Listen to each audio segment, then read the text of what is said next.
dans un pays loin d'ici, vivent des oursons et leurs amis. La seule différence entre eux et nous, c'est qu'ils sont un peu plus coquins, c'est tout. Être des ours, c'est s'amuser tous ensemble. Et c'est bien vrai si on dit qu'ils nous ressemblent. La famille Berenstain. Même si parfois les choses tournent mal, quelqu'un trouvera bien une idée géniale. Papa, maman, Léa et Léon s'aimeront toujours d'un amour profond. Être des ours, c'est être doux comme le miel. Et c'est bien vrai qu'ils rient d'une bagatelle. La famille Berenstain, Berenstain.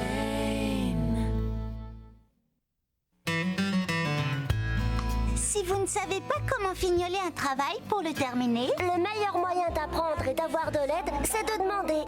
Les ours s'en vont à la montagne, s'abreuver de beauté. Les ours s'en vont à la montagne, les ours s'en vont à la montagne, les ours s'en vont à la montagne, s'abreuver de beauté. Quand l'ours arrive, attention, on arrive! Au camping, le meilleur moment, c'est quand on dort sous les tentes. c'est quand on raconte des histoires autour d'un beau feu de camp. Pas du tout. Le meilleur moment, c'est quand on arrive au camp. Ça fait des heures et des heures qu'on roule. Seulement 20 minutes, Léon. Oh, ça me semble une éternité. C'est vrai que nous allons faire du canoë dans les rapides, Ted Grizzly.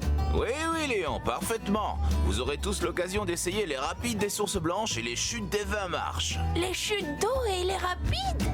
Tu n'as aucune inquiétude à avoir, Cécile. Ce sont des monts impressionnants, rien de plus. Les cascades et les rapides sont des courants et des pentes douces, parfaits pour des amateurs de canoë comme vous. Vous ne devez pas pratiquer le canoë tant que vous n'êtes pas expert. Mais si vous décidez d'essayer, il y aura plein de moniteurs pour vous apprendre, vous conseiller et vous protéger.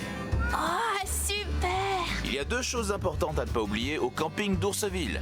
Toujours porter son gilet de sauvetage dès qu'on est près de l'eau. Et bien s'amuser.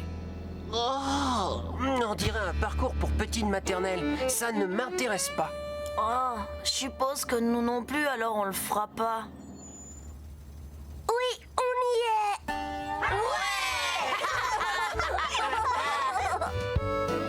Maintenant que chacun de vous s'est bien dégourdi les jambes, la première chose à faire est de dresser les tentes. Ne vous inquiétez pas si c'est la première fois, je suis là pour vous aider. Qui a besoin de mes services? Ah, je veux bien. Moi aussi. Bon, d'accord.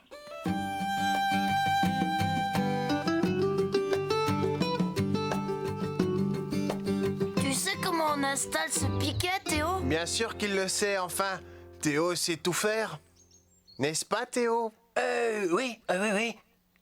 Sans problème. Tu ne veux pas un coup de main, Théo? Ce serait avec plaisir. Non, merci, j'ai déjà monté plein de tentes. Faites-moi confiance, je vais leur apprendre. Entendu, les gars. Si vous avez besoin de moi, je suis à côté. D'abord, on... bon, eh bien...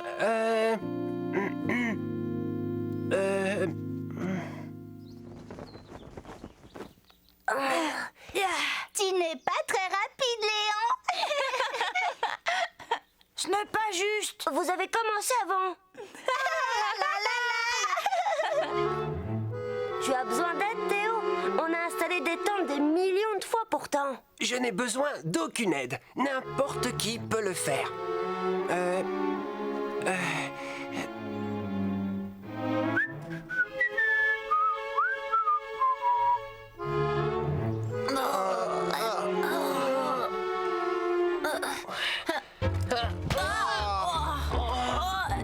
Qu'est-ce qui se Qui a fait passe? ça?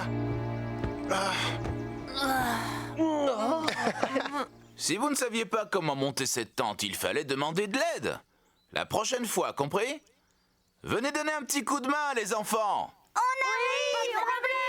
D'accord. Oui.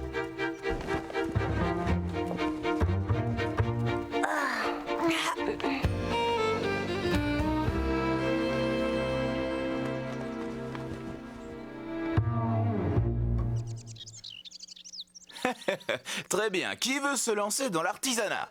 Nous allons teindre nos t-shirts réservés au camping d'Ourseville. L'un de vous a-t-il déjà pratiqué cette technique? On a teint des t-shirts au centre aéré de Tête Grizzly. On a aussi appris en cours de dessin à l'école. Parfait. Et vous les garçons, vous voulez une démonstration? Non, non, on sait comment faire. Ouais, on sait comment il faut faire. Parfait mes enfants, à vous de jouer maintenant. Tu sais comment on fait, n'est-ce pas? Ne me bouscule pas. Ça fait très longtemps, tu vois. Il faut que je m'en souvienne. On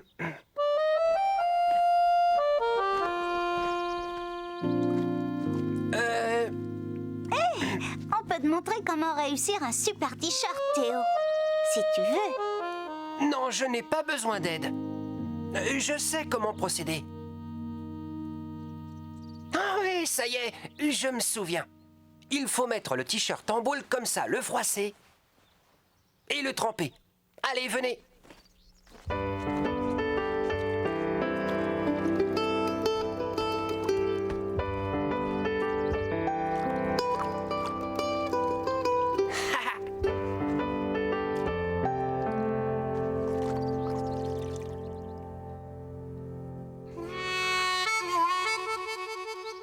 Parfait. Dénouez les t-shirts les oursons. Accrochez-les là pour qu'ils sèchent.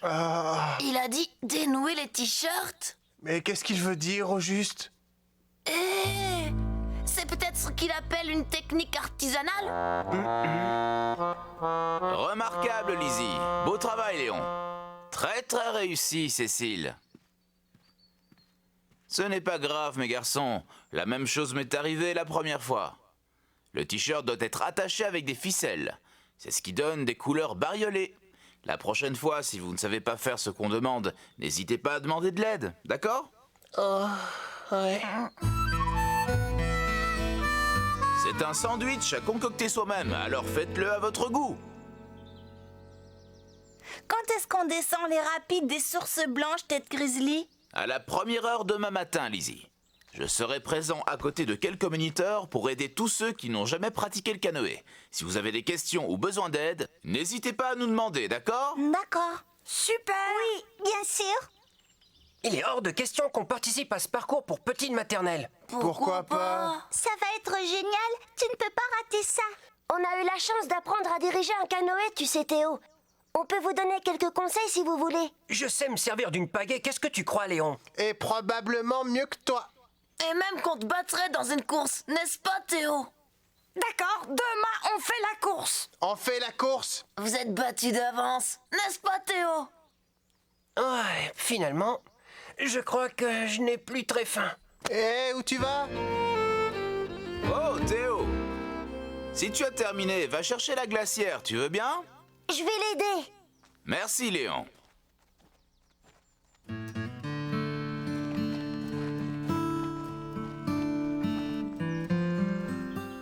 Léon, je voudrais que tu m'aides.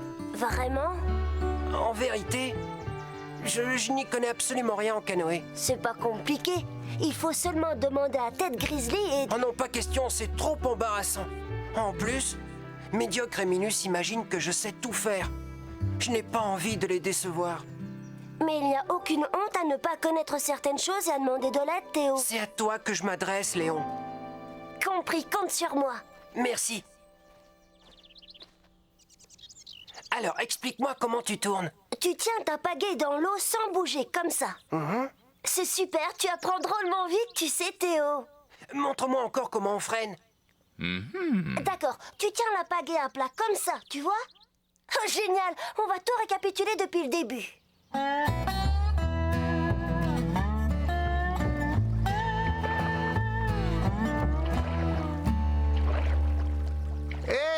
Pourquoi vous êtes assis à l'envers, les gars? Attention! Pardon. C'est mieux comme ça. D'accord, le premier canoë arrivé au rocher du gros ours a gagné. D'accord.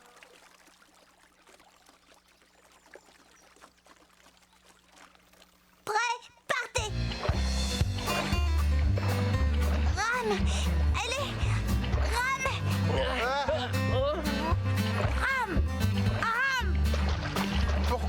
coque de travers. Non, comme ça. Regarde-moi, fais ce que je fais, tu vois? Comme ça. Alors ça marche. Eh, ouais, ça va. Quelle allure, Théo! Restez bien ensemble surtout. Plus vite, les gars, plus vite.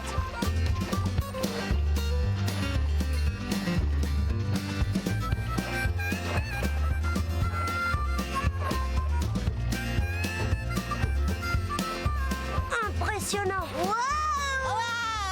Petite pause. Ouais! Wouhou, regarde comme on glisse. C'est rigolo. Ah, génial! Fantastique. Rocher du gros ours droit devant. Il nous rattrape. Plus vite.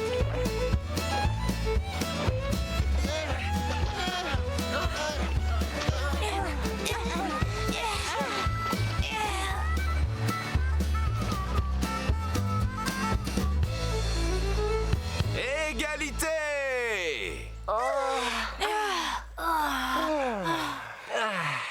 Oh, magnifique, Théo. Ah, ouais, vous avez été excellents. Course, les garçons! Vous aussi. On est allé drôlement vite! Oh, je dois vous avouer que la descente était plutôt impressionnante. Vous pouvez tous être fiers de vous, les oursons. Et on ne savait même pas pagayer quand on a commencé! Oui, Théo nous a appris pendant le trajet. Oui, mais vous n'avez pas hésité à demander de l'aide. Il n'y a aucune honte à méconnaître certaines choses. C'est la raison pour laquelle j'ai demandé à Léon de me montrer hier. Tu veux dire que tu ne savais pas avant? Non, pas jusqu'à hier. Merci Léon.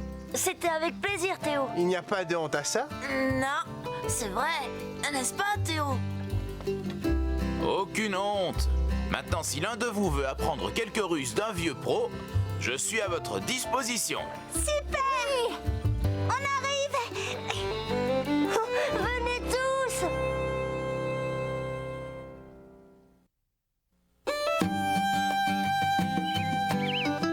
Quand les oursons refusent de s'entendre, Un sage compromis est toujours bon à prendre. Bonjour les oursons. Aujourd'hui, nous commencerons avec un sujet passionnant. Les oiseaux. Et demain, nous traverserons et visiterons le bois des oiseaux, puis nous nous rendrons à l'Institut Oursinien où nous rencontrerons le professeur Artus Factuel.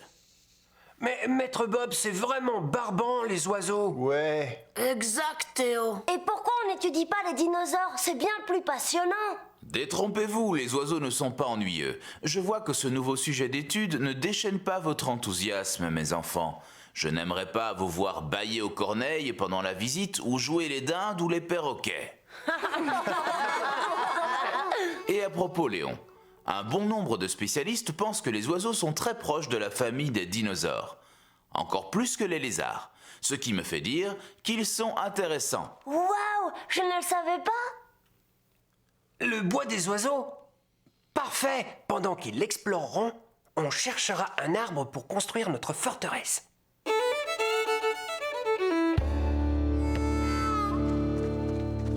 Bonjour, Maître Bob. Léon m'a dit que vous étudiez les oiseaux.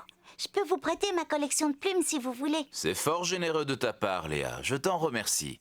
Si vous êtes intéressés, Lizzie et toi, je vous invite à participer à notre sortie. Peut-être même que tu trouveras des nouvelles plumes pour ta collection. Tu les vois, Freddy? Ouais, je les ai.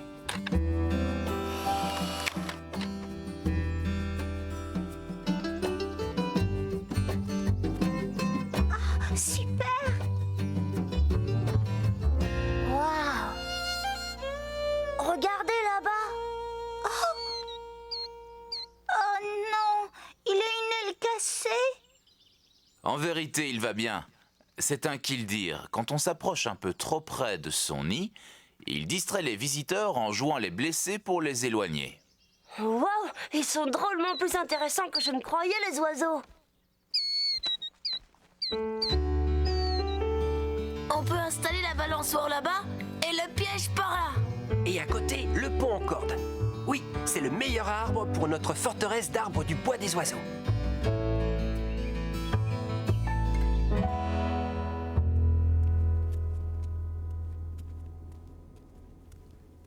L'un de vous reconnaît-il un de ces oiseaux?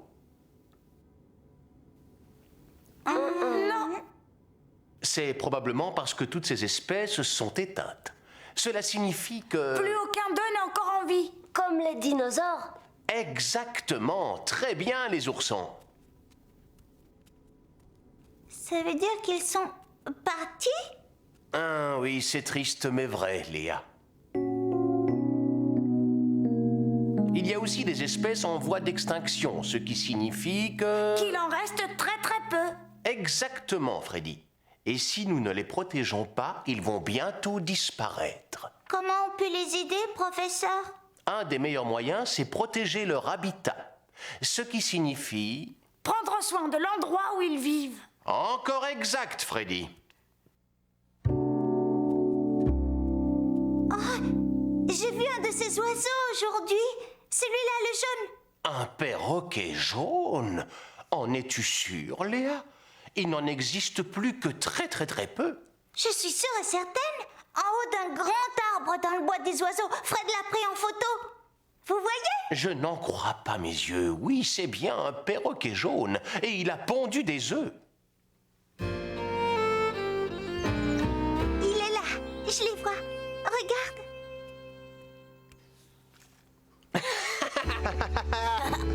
Allez, on y va. Qu'est-ce que vous faites, vous trois? Eh bien, on jette un œil sur notre arbre. Votre arbre? Eh oui, celui qu'on a choisi pour construire notre forteresse d'arbres. Oh, vous ne pouvez rien construire là. C'est l'arbre du perroquet jaune. D'après qui? D'après D'après le perroquet jaune, il est déjà installé, il a construit son nid et a pondu des œufs. C'est juste, Théo. Tu dois simplement trouver un autre arbre. Pas question. L'oiseau peut trouver un autre arbre. Il y en a des millions pour les oiseaux ici, mais un seul, parfait pour notre forteresse imprenable. C'est sans doute l'arbre parfait pour une forteresse, mais tu ne peux pas mettre ce perroquet jaune et sa couvée en péril juste pour construire une citadelle. Je ne t'ai pas demandé ton avis. Il me semble. Venez les gars, on a du travail. il faut faire quelque chose pour arrêter Théo et sa bande. Ne t'inquiète pas, Léa, on va trouver une solution.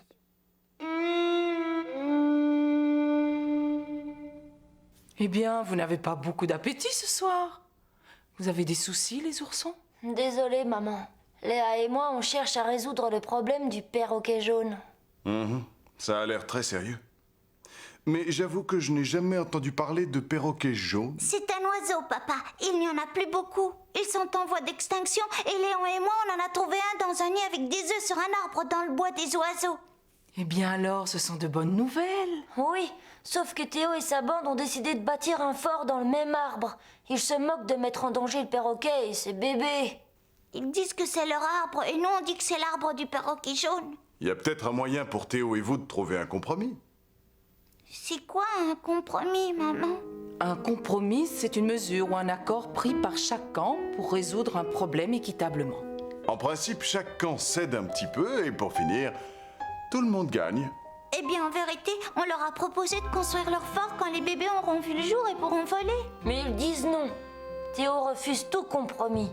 Il n'y a qu'un camp qui peut gagner. C'est soit le perroquet, soit la forteresse. Je me demande ce que le châtelain Grizzly pense de cela. Pourquoi châtelain Grizzly, maman? Parce que sa femme et lui sont propriétaires du bois des oiseaux. Alors je suppose qu'on doit simplement aller parler au châtelain. Et on lui expliquera que le perroquet jaune est en danger et qu'il faut absolument protéger sa maison. Vous comprenez, monsieur le châtelain? Nous devons sauver le perroquet jaune. S'il vous plaît. Ça vous paraît bien? Garde ta salive. Dès qu'on aura décrit notre forteresse au châtelain Grizzly, je sais ce qu'il décidera. C'est ce qu'on va voir.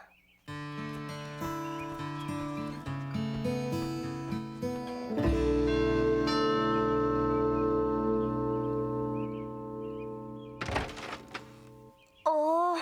Si vous rendez visite à Madame et Monsieur le châtelain Grizzly, vous n'avez pas de chance. Ils sont en voyage et seront de retour dans un mois.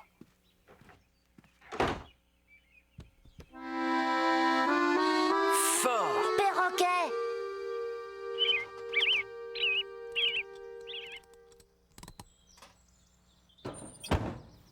Hein? Oh, À voir votre triste mine, j'imagine que vous n'avez pas obtenu gain de cause chez les châtelains. Ils sont en voyage et ne rentrent que dans 1 mois. Qu'est-ce qu'on va faire maintenant? Vous vous souvenez la semaine passée quand maman a organisé son exposition, le même après-midi où je devais livrer ma chaise? Vous aviez tous les deux besoin de la voiture? Oui. Eh bien, maman a suggéré un compromis. Elle s'est rendue à son exposition, mais est rentrée plus tôt pour que je puisse faire ma livraison. Maman a raté la fin de l'expo et toi tu as livré ta chaise un peu en retard? En donnant chacun un peu, on a obtenu tous les deux ce qu'on voulait, se servir de la voiture. Le compromis permet de régler un conflit, mais pas avec Théo. Il n'y a qu'un seul arbre qui lui convient pour abriter sa forteresse. Alors construisons une forteresse d'arbres encore plus belle et plus magistrale. Et oui, une forteresse d'arbres magistrale dans un autre arbre. Mais cette superbe forteresse d'arbres magistrale, comme vous dites, ira comment dans l'arbre? Ça, c'est la petite part de compromis que nous devons donner. Nous? Tu veux dire que tu vas nous aider, papa? Merci, papa.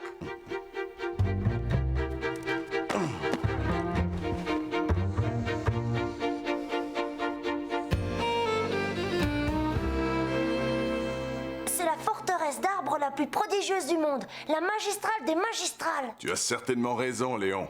Mais le plus important pour tout le monde, c'est ce qu'en pensent Théo et ses amis. Il n'y a qu'une seule façon de le savoir.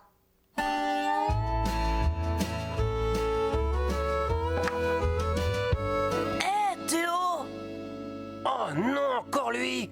Laisse tomber, tu ne nous feras pas bouger. On n'est pas ici pour exiger de toi quoi que ce soit.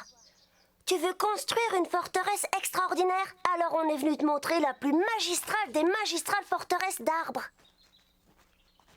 Hein? C'est une catapulte de ballon d'eau? Et une sortie de secours avec un toboggan? Exactement. Je comprends pas. Vous allez la construire? Non, mais on peut vous aider à la construire. Ici? Ben, on peut vous aider, mais dans un autre arbre. Mais c'est celui-là le meilleur. Et cette forteresse d'arbres aussi?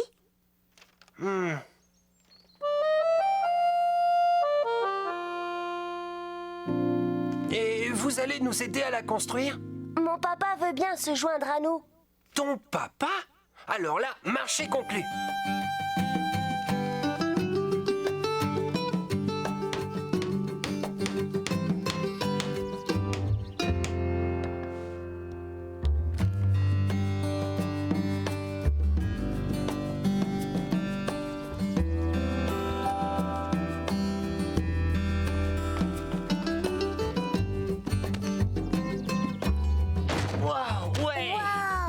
Je dois te l'avouer, Léon, la bande à Théo a perdu le meilleur arbre, mais elle a gagné la forteresse la plus magistrale. Nous avons dû mettre la main à la pâte pour la bâtir, mais nous avons fini par aider le perroquet. Tu sais, on ne voulait pas faire de mal à l'oiseau, on voulait juste construire le fort. Je sais. Maintenant, tout le monde est content puisqu'on a trouvé un compromis. Les gars, venez!